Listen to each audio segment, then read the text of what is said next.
I never thought my life would turn into someone else's shadow play. My name is Ji-won, older by 5 minutes to my twin brother Ji-woo. People used to say we looked alike, but only on the surface. Where Ji-woo's smile was bright and favored, mine always seemed to fade into the background. He was the adored son, the golden child, while I was the one brushed aside, forgotten, tolerated. It wasn't that I was weak. Far from it. Unlike most Omegas, I wasn't fragile or submissive. I carried the bloodline of an SS Omega, the rarest classification of them all. Stronger than even some alphas, my body carried resilience, my mind sharper than most. But still none of that mattered. My parents only saw Ji-woo's beta designation and praised it as if it was heaven's greatest blessing. Ji-woo will lead this family one day, my father would always say, his voice warm with pride. And Ji-won will take care of himself somehow, my mother would add with an airy laugh. It hurt. But I learned to stay silent. Even now, as I stood in front of the tall mirror on what was supposed to be Ji-woo's wedding day, I wondered if fate was playing some cruel trick on me. My reflection looked every bit the delicate groom, snow-white hanbok embroidered with golden threads, a jade clasp holding my collar together, my hair neatly tied back with a ribbon. But I wasn't meant to be here. It should have been Ji-woo walking down that aisle to marry Gyu-min, the infamous Mafia alpha. The man everyone respected and feared. I still remembered the moment it happened. That morning Ji-woo had walked into the living room, where our parents fussed with wedding details.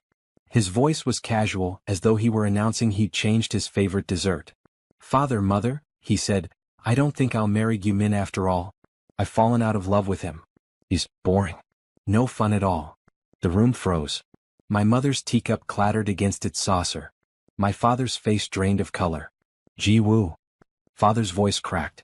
"Do you realize what you're saying? You're breaking off a wedding with him?"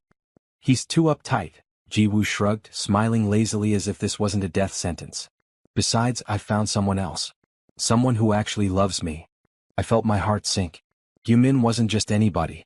He was a powerful Mafia alpha, known for his no-nonsense, transparent, and upright nature. He was feared by his enemies and respected by allies alike.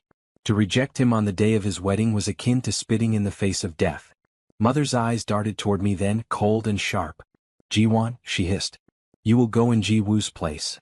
My chest tightened. "What? Do you want this family destroyed?" Father barked. His fists trembled against the armrest of his chair. "Do you want Gyu-min's wrath to fall upon us? Ji-woo is our treasure, but you can at least be useful for once in your life. You will marry him. You will protect this family's honor." I felt the world tilt. My own parents were bartering me away like some pawn in their game. Ji-woo only smirked at me, tilting his head. "You always wanted to prove you were better, didn't you, Hyung? Well, let's see if you can survive being married to him." That was the moment something inside me broke.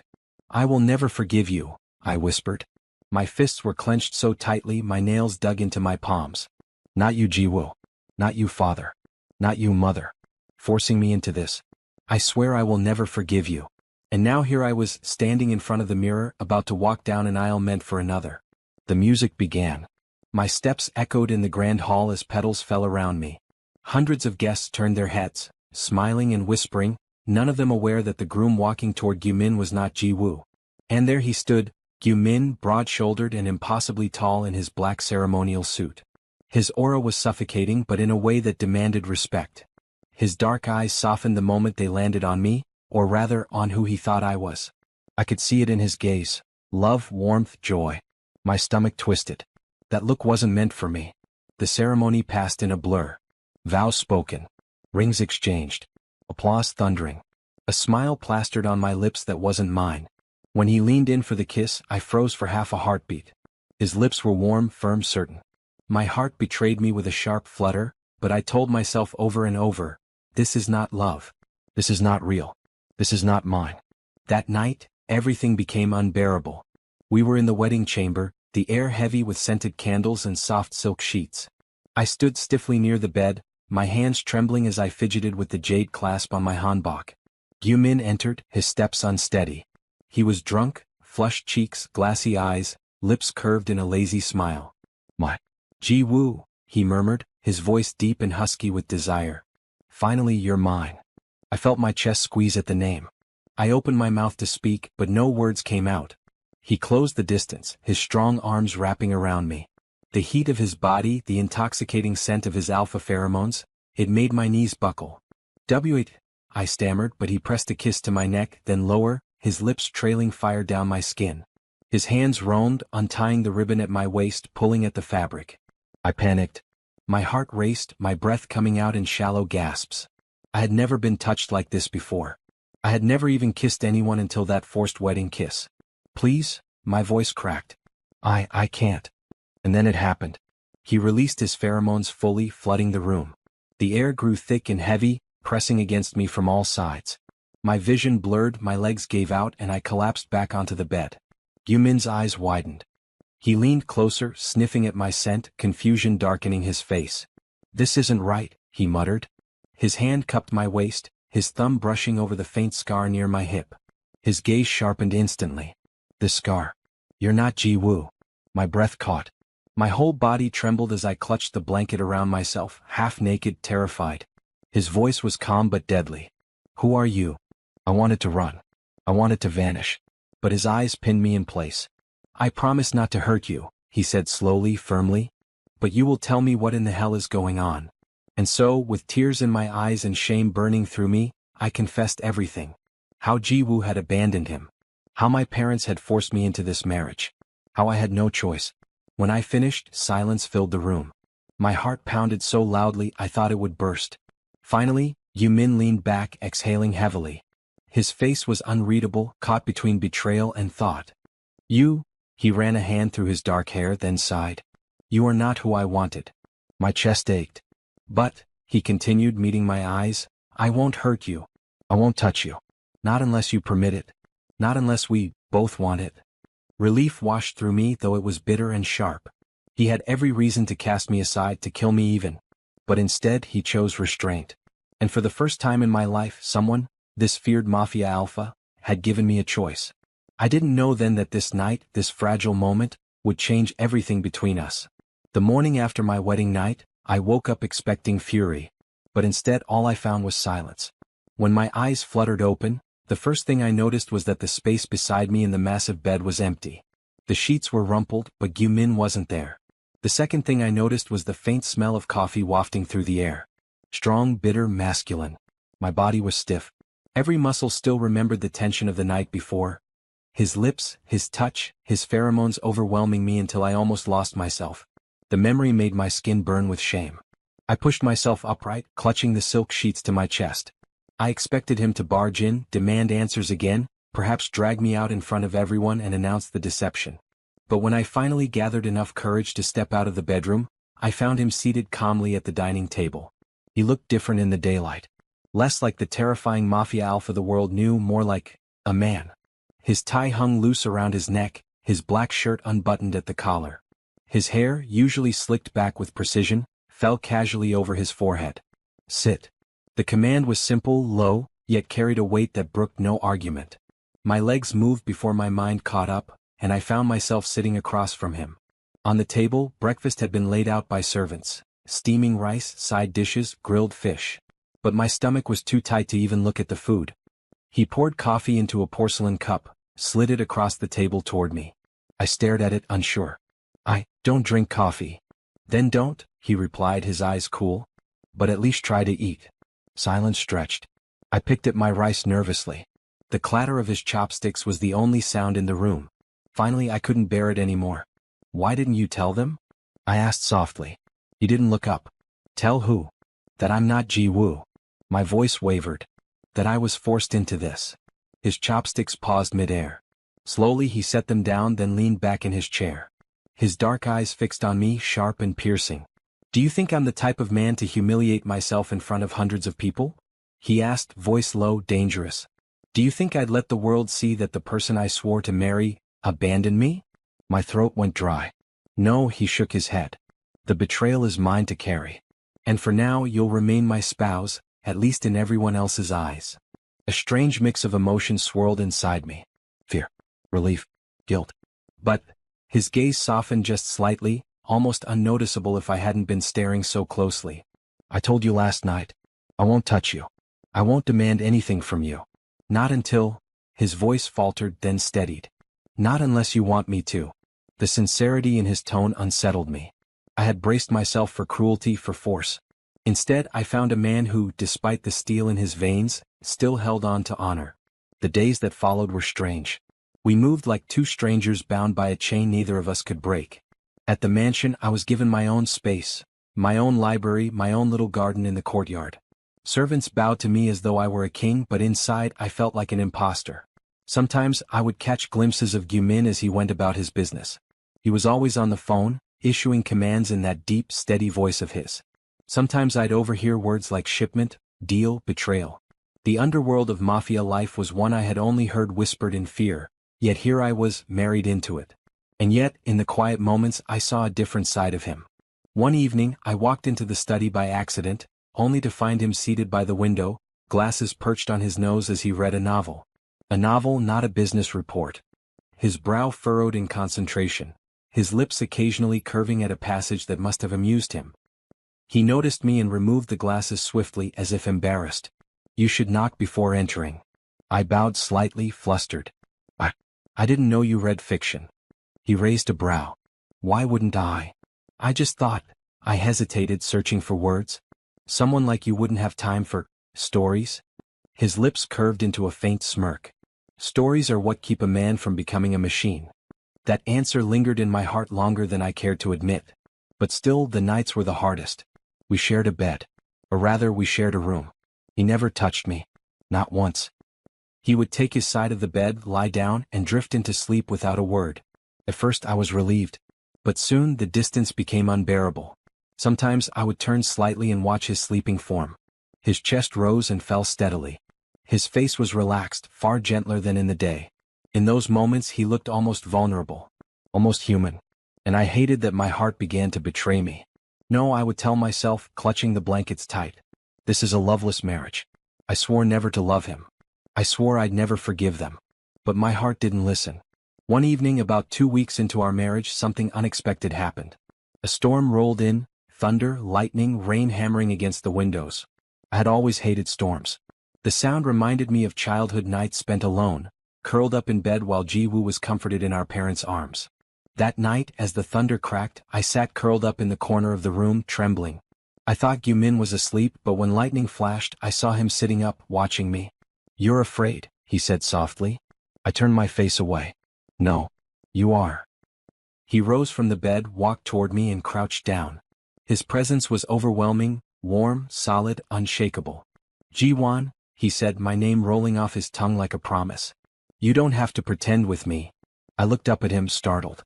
No one had ever said that to me before. Not my parents. Not Ji-woo. Not anyone. My lips trembled. "Why are you being kind to me?" His eyes softened just a fraction. "Because you didn't choose this either."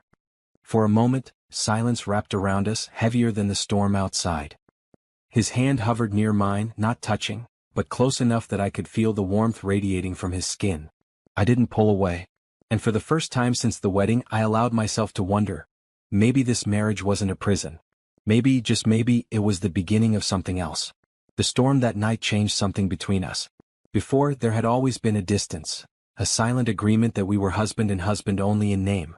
But after he crouched beside me, after he told me I didn't have to pretend, I could no longer ignore the way my heart shifted when he was near. He hadn't touched me. Not then, not ever. Yet his presence lingered like the warmth of a fire against cold skin. The days went on, but the silence between us grew less heavy. At breakfast he would ask if I slept well. When he returned late from work, I found myself waiting by the door with tea, and though he rarely smiled, I caught the flicker of gratitude in his eyes. At night, sometimes he would read quietly beside me, the soft scratch of paper a comfort I didn't know I needed. And slowly I began to see Gumin not as the feared Mafia alpha everyone whispered about, but as a man. One afternoon I found myself wandering into the mansion's greenhouse. I had always loved plants. Tending to something fragile and watching it grow was one of the few joys I carried from my childhood. I was kneeling among the orchids when I heard footsteps behind me. "You like flowers?" I flinched, nearly dropping the watering can. Turning, I saw Gumin standing in the doorway, his hands tucked casually in his pockets. He looked out of place among the delicate blossoms, like a storm intruding into a meadow. Yes, I murmured. "They're quiet. They don't expect anything from me." His brow furrowed slightly as though those words unsettled him. Then, to my surprise, he stepped inside and crouched beside me. He studied the orchids with unexpected focus. "They're strong," he said finally. "Even if they look fragile, they survive in harsh conditions.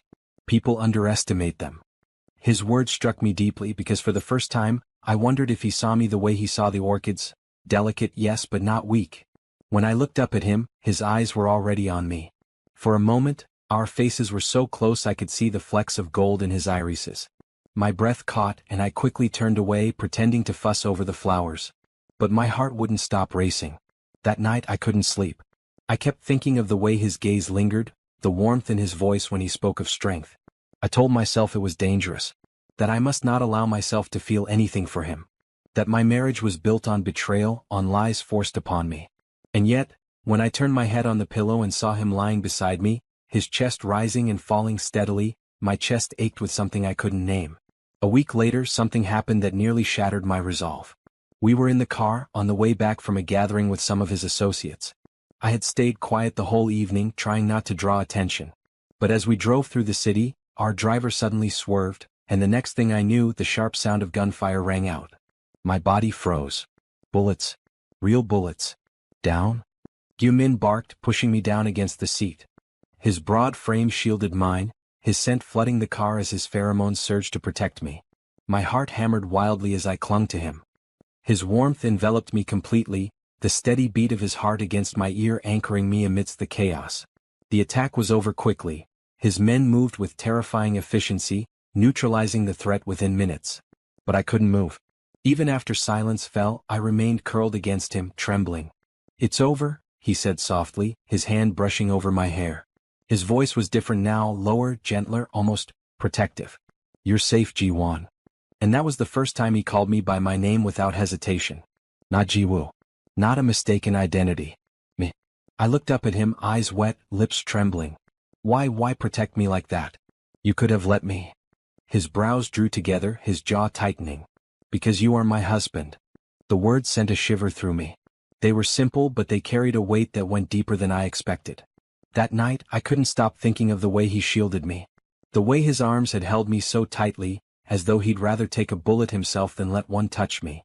And when we lay in bed, my heart thudded painfully loud in the quiet room. I turned slightly toward him, and to my shock, he was awake, his gaze already fixed on me. For a long moment we said nothing. Just looked at each other in the dim light. Then, almost against my will, I whispered, "Thank you, for today." His lips curved faintly. Not a smile exactly, but something close. "You don't need to thank me for that." My breath trembled. The room felt suffocating, heavy with unspoken words. His hand moved slightly as if reaching toward me, but he stopped himself halfway, curling his fingers into a fist. And I was the one who closed the gap. Slowly, cautiously, I reached out and let my fingers brush against his. The touch was so small, so tentative, but the spark it sent through me was undeniable. His eyes darkened, his breath hitching. For a moment I thought he would pull away. Instead, his fingers slowly intertwined with mine, firm and sure. We lay like that, hand in hand, for what felt like hours. No words. No confessions. Just the quiet, fragile beginning of something I had sworn would never happen. My heart whispered the truth I refused to say aloud. I'm falling for him. There are moments in life you can't take back. Moments that alter everything, quietly, subtly, like a crack in glass that spreads until the whole window shatters. That night, when Gyu-min's fingers intertwined with mine, I knew something inside me had already broken. Or perhaps it had been repaired. I lay awake long after he fell asleep, listening to his even breaths, memorizing the weight of his hand in mine. I told myself it was nothing. That it was comfort, not love. That it was survival, not longing. But the truth was merciless. I was falling deeper and I had no way of climbing out. The next few weeks blurred into a quiet rhythm. Gyu-min still worked long hours, handling the dangerous affairs of his Mafia world, but whenever he returned home he sought me out, not with demands but with quiet gestures. He would leave books on my desk, novels I had once mentioned in passing. He would ask me about my day, actually listening to the answer. He would sit with me in the greenhouse, wordlessly sharing the silence among the orchids. These were small things, perhaps insignificant to others. But to me they meant everything. And slowly the distance between us shrank. One evening I was in the library, curled up with a novel. The fire crackled softly, casting warm light across the shelves. When I felt his presence I didn't startle. I was growing used to it, The way he always seemed to fill the room without saying a word. "You read often," he said, stepping closer. "It keeps me company," I replied softly. "Books don't judge me. They don't demand I be someone I'm not."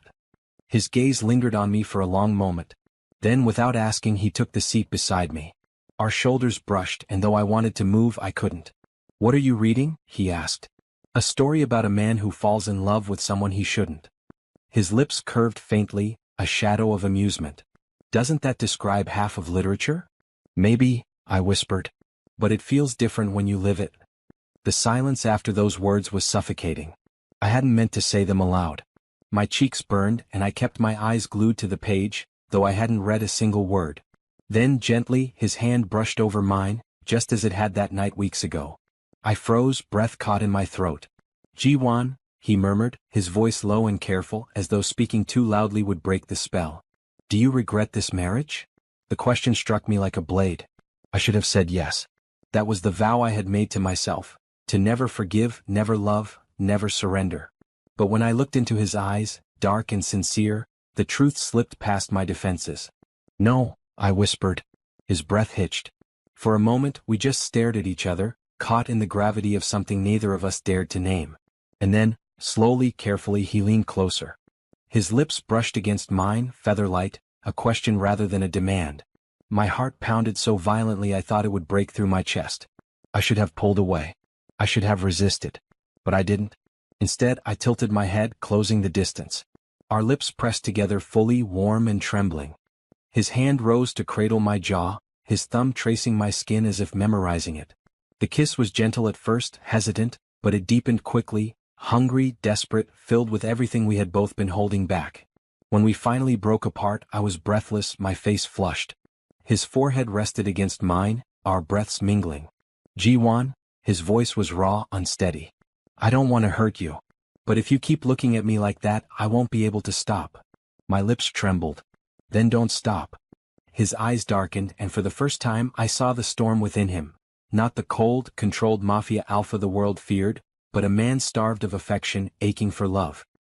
He kissed me again, fiercer this time, pulling me into his lap as though he couldn't bear an inch of space between us. My hands fisted in his shirt, my body trembling against his. The heat of him was overwhelming, intoxicating, drowning me completely. When his lips trailed down to my neck, I gasped, tilting my head back without thinking. His teeth grazed my skin lightly, and a shiver ran through me. But then he stopped. He pulled back suddenly, breathing hard, his hands clenched tight against his thighs. "No," his voice was rough, pained. "Not like this. Not unless you're ready." I blinked, dazed. He rose abruptly, turning his back to me, shoulders tense. "You don't understand what it means for me to take you fully. I've been betrayed once already. I won't risk confusing desire with love. Not with you." The words cut deep. I wanted to protest, to tell him I wasn't Ji-woo, that I wasn't like my brother. But the lump in my throat silenced me. So I sat there, trembling, my lips still swollen from his kisses, and realized with terrifying clarity, I loved him. After that night, nothing was the same. We didn't speak of the kiss, but it hung between us, thick and unspoken. Every brush of his hand, every glance, every shared silence was heavier, charged with something neither of us dared to say aloud. And yet, for the first time in my life, I felt seen. Wanted. Love. Even if he hadn't said the words yet, I could feel them in every stolen moment. And I knew, the walls I had built around my heart were crumbling, one kiss at a time. There's a moment when fear and longing collide, when you can no longer lie to yourself, when the truth presses so heavily on your chest that you either let it out or suffocate under its weight. That was where I found myself with Gyu-min. After our kiss in the library, the air between us was charged. Every glance, every brush of fingertips, every accidental touch sparked something that left me breathless. Yet he held himself back, restraining the fire I could see burning behind his eyes. And it drove me mad. One evening, I stood in the greenhouse, the orchids glowing under the lantern light. My hands trembled as I adjusted a flower pot, my mind swirling. I thought of the vows I had made. I'll never forgive them. I'll never love him. But hadn't I already broken those vows? When he shielded me from bullets, when he held my hand in the dark, when he kissed me like I was the only thing he needed, hadn't my heart already betrayed me? The truth was undeniable now. I loved him. And I was terrified. I didn't hear him approach until his voice cut through the silence. "You've been avoiding me." I startled, nearly dropping the watering can. Turning, I saw him standing in the doorway, his expression unreadable. His suit jacket was gone, his shirt sleeves rolled up, his tie loosened. He looked tired, human, vulnerable. I lied softly. His eyes narrowed. You can't even look at me without flinching. I bit my lip, my chest tightening. It's not because I fear you. Then why? His voice dropped, rough, almost desperate. I couldn't hold it in any longer. The words tumbled out before I could stop them. Because I don't know how to stop wanting you. Silence. His body went utterly still, his eyes dark and burning. And then he moved.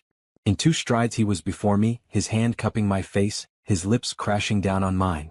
It wasn't gentle this time, it was raw, hungry, full of everything we had both denied. I gasped against him, my hands clutching at his shirt, pulling him closer. He lifted me easily, setting me against the edge of the table, his body pressing into mine. Ji-won, he murmured against my lips, his voice trembling. Do you understand what you're saying? If I take you now, I won't let you go. Not ever. My heart thundered. My breath shook. But my answer was steady. Then don't ever let me go. Something broke inside him then, restraint shattering like glass. His kisses deepened, desperate, his hands roaming over me with a reverence that left me trembling. He touched me as though I were fragile porcelain, yet held me as though he feared I might disappear. My body responded instinctively, arching into his warmth, seeking more. When he carried me to the bed, his movements were careful, reverent. He laid me down as though placing the most precious treasure upon sacred ground. Tell me to stop, he whispered, his forehead resting against mine, his breath ragged. And I will. I wrapped my arms around his neck, pulling him down. Don't stop. And then there were no more words. His kisses burned a trail down my neck, my chest, my trembling skin.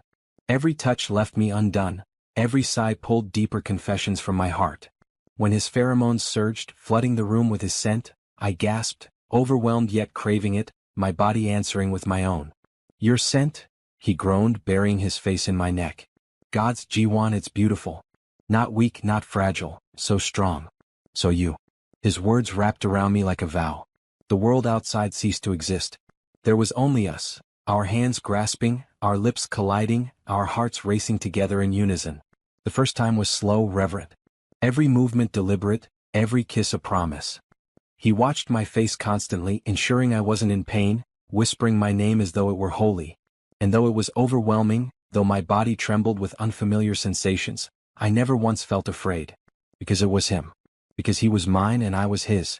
When it ended, I collapsed against his chest, exhausted and trembling. His arms wrapped around me tightly, his lips pressing soft kisses into my hair. I thought I could never love again, he whispered, his voice rough with emotion. But then you came, and you destroyed every wall I built. Tears stung my eyes as I clung to him. And I thought I could never forgive, but you've given me more than anyone ever has. You've made me feel wanted. He tilted my chin up, his gaze fierce, unwavering. Not wanted, Ji-won. Well, you're my mate. My only one. My heart shattered, and rebuilt itself, at those words. And for the first time since our marriage, I kissed him not out of fear, not out of confusion, but out of love. Pure, undeniable love. The nights that followed were no longer silent. They were filled with whispers, laughter, kisses stolen in the dark. He spoiled me with gifts, not because he had to, but because he wanted to see my eyes light up. And I, in turn, learned his flaws, his scars, his weaknesses, embracing them as wholly as I embraced his strength. For the first time in my life, I was no longer the shadow twin, no longer unloved, no longer forgotten. I was Ji-won. And I was loved by Gumin. The house was quieter than usual that day. Perhaps it was fate. Perhaps it was the calm before the storm. I was sitting in the study, a book in my lap but my eyes drifting to the window. Outside, autumn leaves painted the garden in gold.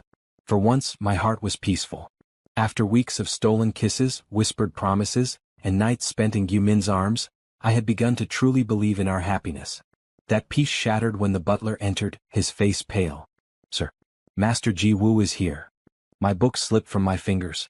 My pulse quickened, anger and old wounds burning to the surface. Ji-woo. My younger twin. The family's golden child. The one who abandoned Gumin on their wedding day and left me to pick up the pieces. I rose slowly, my chest tight. Where is he? In the main hall, waiting for Master Gumin.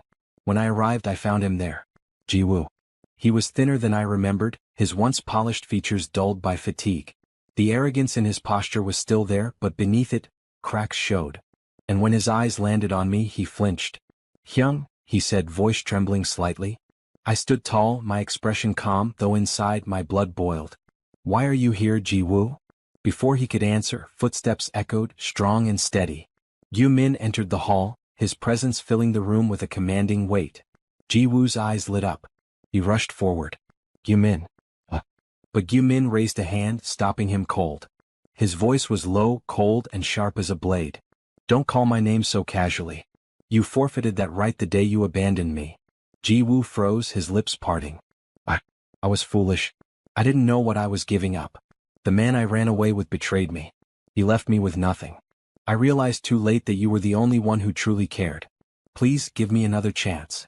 My hands clenched at my sides, but before I could speak, Gyu-min did. His eyes burned with anger, but beneath it was something stronger, conviction. "You speak of betrayal as though you're the victim," he said, stepping closer until Ji-woo shrank back. "But you betrayed me first. You humiliated me, abandoned me on our wedding day, and tried to sell me a lie. And now you come crawling back because you've been discarded? Do you think I'm so desperate that I would take back scraps?" Ji-woo's face twisted. "But you loved me." "I thought I did," Gyu-min snapped.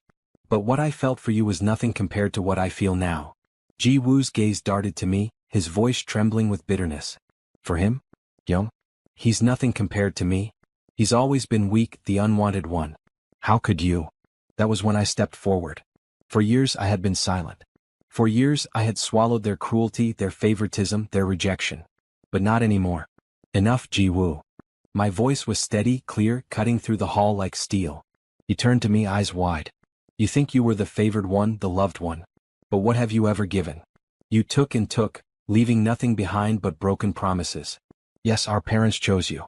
Yes, they adored you. But love isn't favoritism. Love is sacrifice, patience, forgiveness. Things you never gave anyone." Tears stung my eyes, but I didn't waver. "I may not have been the golden child, Ji-woo. But I am not nothing. I am Ji-won. And I am loved. Truly, deeply, irrevocably loved." Behind me, Gyu-min's arms slid around my waist, pulling me close. His warmth, his strength, his scent, it anchored me. His voice was steady, firm, absolute. "I am proud to call Ji-won my husband. He is everything you never were. He is stronger than any alpha, kinder than any soul I've known, and he is mine. My omega. My mate. My forever." Ji-woo's face crumpled. No, this can't." "It can," Gyu-min cut him off. His eyes narrowed, his tone final. "You had your chance. And you threw it away. Don't ever set foot in this house again." Ji-woo stumbled back, pale, trembling. His eyes lingered on me, anger, jealousy, despair all mingled there. But he said nothing more. With a broken sob, he turned and fled the hall. The door slammed shut behind him. And just like that, the ghost of the past was gone. Silence lingered. My body shook with the weight of everything unsaid, everything released. Gyu-min turned me in his arms, tilting my chin so I had no choice but to meet his eyes. "You were incredible." Tears spilled down my cheeks before I could stop them. I was so afraid I'd always be nothing compared to him. His lips brushed my tears away, soft and reverent. "You are everything, Ji-won. My heart, my breath, my life. You've given me more than I ever dreamed I deserved." I clutched his shirt, my voice breaking. "And you gave me what no one else ever did. You gave me love." He smiled then, rare and breathtaking, as though the weight of the world had finally lifted. "Then let us never let it go." And before I could answer, his lips claimed mine, sealing our vows not with words, but with the fire of our hearts. That night, we lay tangled together, our bodies warm, our souls at peace. For the first time I felt truly whole. No longer overshadowed. No longer unloved. I was Ji-won, the SS Omega. I was Ji-won, husband of Gyu-min. I was Ji-won, loved and cherished. And nothing, not parents, not betrayal, not ghosts of the past, would ever take that away. The garden was in full bloom as I stood with Gyu-min, our fingers intertwined. Laughter rang from the courtyard where his men sparred and trained, the estate alive with new energy. He leaned close, his lips brushing my ear. "Happy anniversary, love." I smiled, heart swelling. "Happy anniversary." As his arms wrapped around me, I knew this was no longer a loveless marriage forced upon us. This was our story, our love, our forever.